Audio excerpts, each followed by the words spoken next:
Good afternoon to those of you that are on the East Coast or the Central Time Zone, and good morning to you, those of you that are on the West Coast. So I'd like to take this opportunity to thank Unilever Food Service Solutions for the sponsorship of this presentation. They've been longtime partners of the CIA, and we couldn't be more grateful or thankful for their ongoing support of the CIA and our students. So this afternoon, we're going to be taking part in the Future of PlantBased intersection of culinary science and technology. And at this point, I'd like to introduce our moderator, and which in turn she'll introduce our panelists. So with further ado, please let us bring to the stage Itske Zijp. Thank you very much, Lee Ellen. And hello to everyone who's decided to join this session on the future of plant-based. I'm super excited to be here. Today, we will be exploring the intersection of culinary science and technology. So my name is Itske Zijp, and I will be moderating today's panel discussion. Before kicking off, I'd like to briefly introduce myself and I guess my daily life. I am the head of R&D for innovation and new technology development at the Vegetarian Butcher. The Vegetarian Butcher is Unilever's global plant-based meat brand. And we have a wide range of meat replacement products on the market globally. So anything from burgers to nuggets to sausages to deli meats, you name it, we have it. So what we want to do on a daily basis at the Vegetarian Butcher is giving consumers the ultimate meat experience. And for that, I have a team of scientists and product developers who are constantly developing new methods and new techniques and technologies to every day get closer and closer to the animal meat characteristics in our portfolio. And besides that, we're not only doing that, we're doing something else. I'm also working on a partnership and ecosystem program because we think we want to do it together with others. So in that partnership and ecosystem program, we want to identify and preferably team up with external partners who can join us in our quest for all the technical solutions to get to the perfect piece of meat.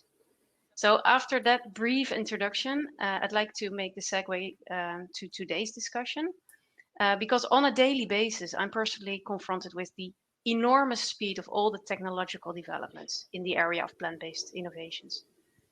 New textures, better nutrition, cleaner label, new protein sources, fungi, algae, and cellular meats, of course. So it's really great to see us all moving closer and closer to the animal meat experience. But as you can imagine, there's also a lot of science behind all those innovations. And in today's panel, we will listen to various perspectives on how the line between food and science may get blurry in the actually not so distant future. So that's why I'm super excited to introduce to you my fellow panelists for today, Marika Azoff from the Good Food Institute and Rob Marasco from Sodexo. So before we get into our discussion today, I would like to invite Marika and Rob to both introduce themselves. Marika, can I give the floor to you first? Of course. Thank you so much for the intro, and thank you so much, Unilever, for putting this panel together. My name's Marika, and I'm a corporate engagement specialist at the Good Food Institute. I specialize in alternative seafood with our Sustainable Seafood Initiative, which is a huge market white space in the alternative protein industry, but I also cover all areas of the industry. So for those of you who are not yet familiar with the Good Food Institute, or I'll call it GFI from here on out, we're a nonprofit 501c3, and we're funded 100% by philanthropy. We're focused on developing the roadmap for a sustainable, secure, and just protein supply. So what we do is we identify the most effective solutions, we mobilize resources and talent, and we empower partners across the food system to make alternative proteins accessible, affordable, and delicious. So we work with the public and private sectors as well as academia through our three programmatic areas, which are science, technology, policy, and corporate engagement. I really strongly believe that food service operators, or the role of food service operators and culinary experts in this industry, is an incredibly exciting and important one. Studies of actually choose to eat consistently show that taste, price, and convenience determine what people eat.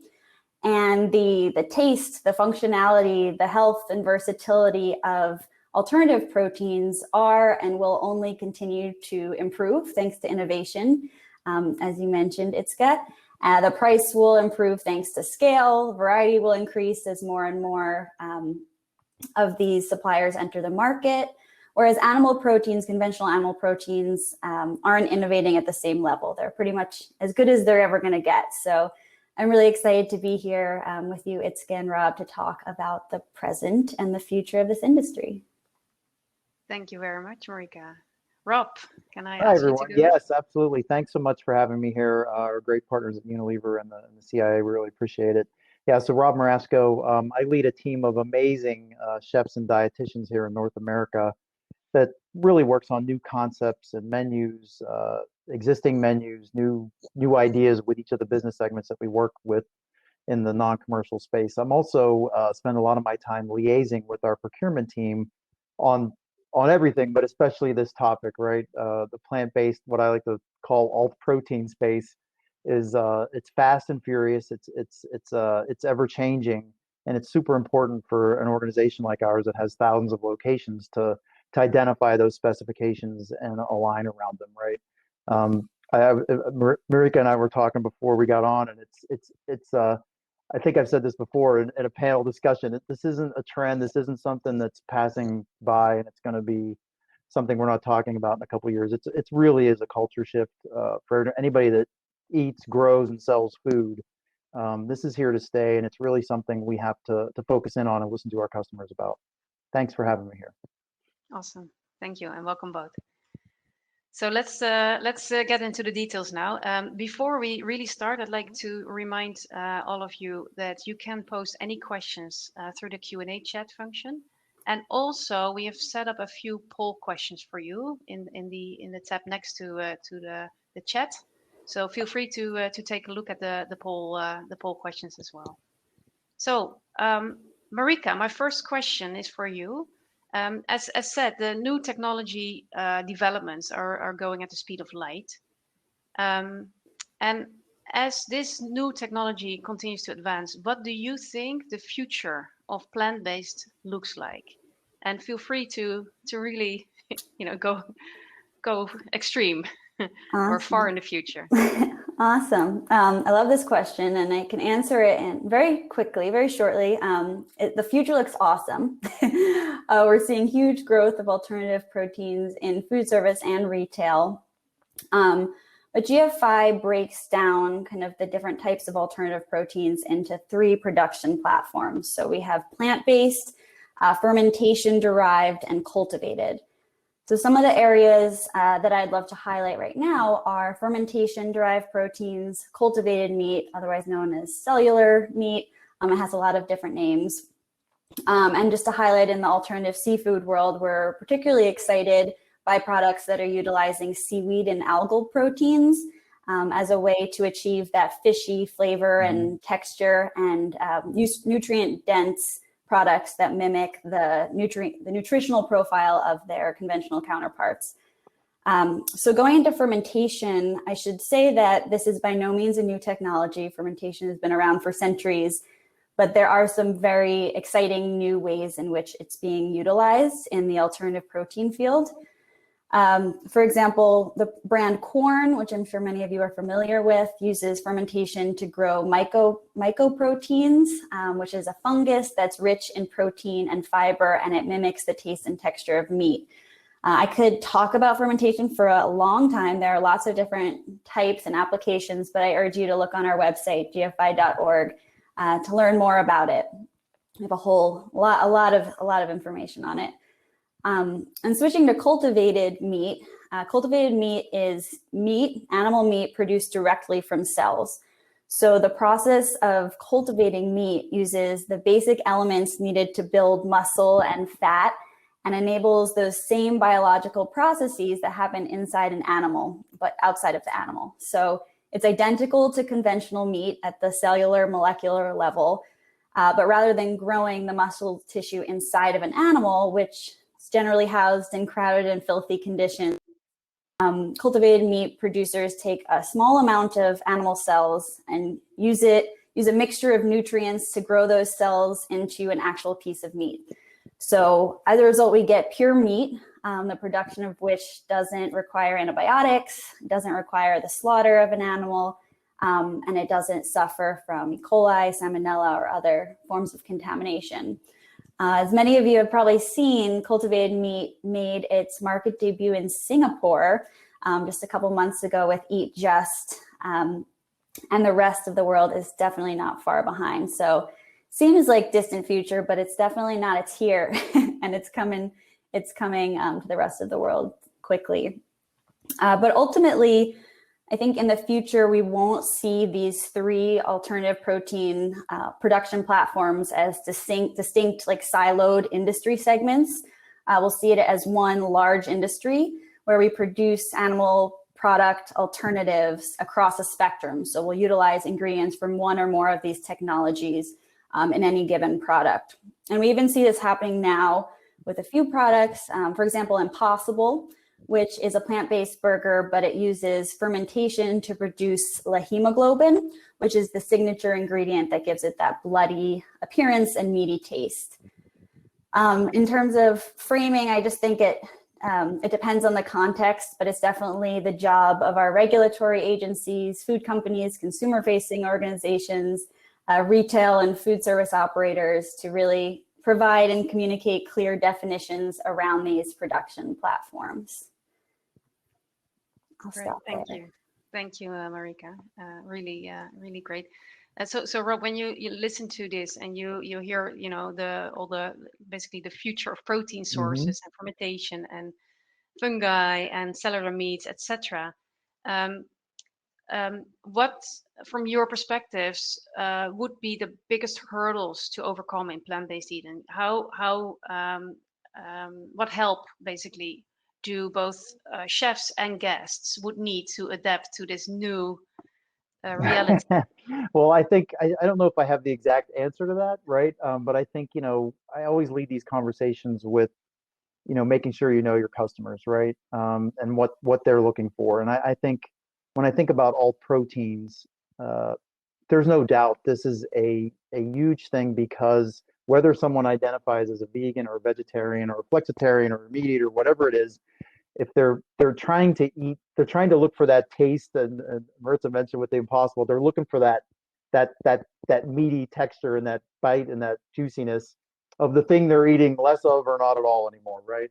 I think that's a super critical thing when it comes to customers. I already see it in the chat and the polls. I looked, and it looks like most of us are thinking we're not maybe not going to use these all proteins. We're just going to offer more really cool veggie dishes, and that's the chef's typical response. What I found, right? And I think as chefs, we have to really listen to what our customers are saying, because can we really emulate a hamburger, everything about it, without it being Impossible or Beyond or Incognito or anybody else that's out there, right? The answer is probably maybe, but probably not, right? We're probably not going to get there.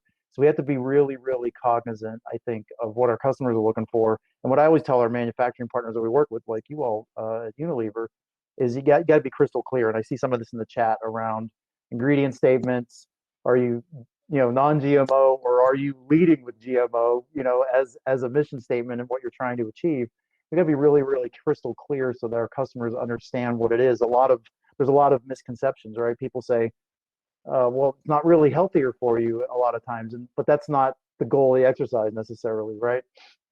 We tend to look at it as environmental sustainability being the underlying or overarching thing to all of this. And yeah, we're gonna understand what wellness looks like in this space. Some of the items, just by what they are, typically have a little less fat, sodium, those kind of things. But if we're looking for healthy, it's not always the answer. So we need to be crystal clear about what we're doing and what we're selling to us and then from us to our customers, right? Does that make sense? Yeah, cool, great. And that actually links a little bit to the next question I had. As a manufacturer, we are obviously constantly looking at needs and wants of our consumers and customers, and not just by developing great tasting products, but also making the right choices. For example, from a sustainability perspective or nutritional perspective. We're constantly looking for this basically scientific developments that can help us to advance further also in those areas. So the question from me was, I think you have already answered half of it, what could we do as a manufacturer to help operators along the journey of this whole new protein territory? So how can we make life easier for you guys? You want me to take a stab at it first? Yeah, go Yes, for it. please. Yeah, I mean, I think I kind of talked about it already, right? I mean, Yeah. it's we got to be crystal clear, right? And I see a lot of comments and questions on nutrition and things of that nature in the chat. We just have to be crystal clear on what it is and what it isn't, right? Because customers know. I mean, anybody can pick up their phone right now and they can determine within some degree of percentages what exactly is happening with a particular product. So if we're not upfront about it, that's I think a challenge. Anybody can pick up their phone and they know the carbon impact of beans versus ground beef versus mushrooms. That's all readily available to anybody that wants to get that information. So I think we just need to be really, really clear about what it is and what we're trying to achieve, so that we're not creating confusion. I think that's my biggest what I'm seeing from both the chefs and the customers. Awesome. Cool. Marika, anything to add here? I think companies who are producing these products, just keeping in mind like the ease of transitioning to cooking these products. So for example, the cooking time, mimicking that of its conventional counterpart, the obviously flavor, texture, cost, all of that. So it doesn't involve a lot of extra training and new equipment, that type of thing. I think that's an important thing to highlight. Yeah, agreed. Yeah, that makes perfect sense indeed. I see we're nearing almost the end. So quick. I do have one more question, I guess, to both of you. Let's and it's about menuing these new meats and new proteins. So let's take a leap into the future, and it's probably not a leap; it's probably a small step. And we will have burgers based on fungi. We will have burgers based on algae and cellular technologies, and they're widely available. So let's assume they will enter the restaurants. If we want to menu these items, naming them, communicating about them, any thoughts there? I'll take a stab at it if that's okay. I mean, I it's a big thing that I like to talk about is whatever we do in this space, it's that you got to be appealing, you got to be approachable or recognizable, right, and accessible to the customer, right?